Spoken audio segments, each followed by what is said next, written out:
কোটা সংস্কার আন্দোলনকে ঘিরে চলমান পরিস্থিতিতে প্রায় ১৩ দিন যাবৎ অচল রয়েছে ইন্টারনেট সেবা।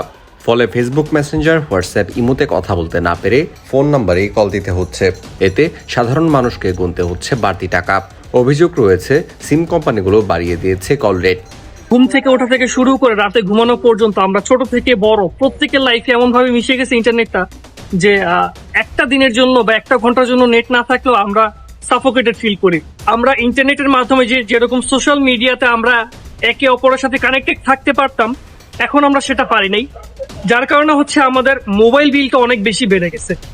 দেখা যায় যে প্রতি মিনিট কথা বলতে গেলে 2 টাকার বেশি খরচ হয়ে যায়। সেখানে আমি যদি একজন মানুষের সাথে ডেইলি 10 মিনিটও কথা বলে থাকি, আমার এখানে 20 টাকা। যদি আমি 5 জন সাথে কথা বলি, আমার প্রতিদিন 100 টাকার বেশি খরচ হয়ে যায়। ফ্যামিলির সাথে যোগাযোগ করতে গেলে আমার প্রায় 2700 টাকা অলরেডি খরচ হয়ে গেছে। আমি একদিন টাকা নাই বিকাশে যায়, কয় টাকা ছিল 24 টাকা ভরছি। 24 টাকা ভরাতে আমি 12 মিনিট অনলি কথা বলতে পারছি। তার আরো কম মিনিট, মানে 11 মিনিট 5 সেকেন্ড। আমি যেখানে জব করি আমার পুরোটাই হচ্ছে ইন্টারনেট বেসড একটা জব।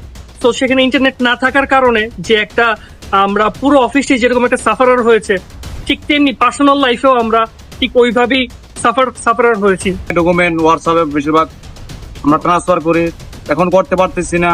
অনেক খরচ বেড়ে গেছে, কারণ মোবাইল ধরেন টাকা ফোন দেওয়ার সঙ্গে সঙ্গে অনেক টাকা কাটে, মানে আগে এর থেকে বেশি রেট কাটে বলতে গেলে। হ্যাঁ, এখন তো নেট নাই, নেট না থাকার কারণে ইন্টারনেট নাই, ফেসবুক নাই, হোয়াটসঅ্যাপ নাই। ইন্টারনেট না থাকাতে আসলে অনেক সমস্যায় দেখা দিচ্ছে। তাছাড়া এখন বর্তমান যুগে তো মনে করেন সবাই স্মার্টফোন ইউজ করে, সবাই ইন্টারনেটের মধ্যে থাকে, মোবাইলের মধ্যে কেউ দেখা যাচ্ছে দিনই কাজ না করে মোবাইলের মধ্যে পড়ে থাকে, গেম খেলা, এটা করে সেটা করে। এখন তো কোথাও যোগাযোগ করতে পারতেছি না, ইউটিউব চালাতে পারতেছি, তার সাথে যোগাযোগ পারতেছি না। তো আমার মনে হয় যে প্রতিটা জিনিসেরই একটা ভালো এবং একটা খারাপ দিক আছে। ইন্টারনেট না থাকার কারণে আমরা এখন আমাদের ফ্যামিলিদেরকে কিছুটা হলেও সময় দিতে পেরেছি এই কয়টা দিনে।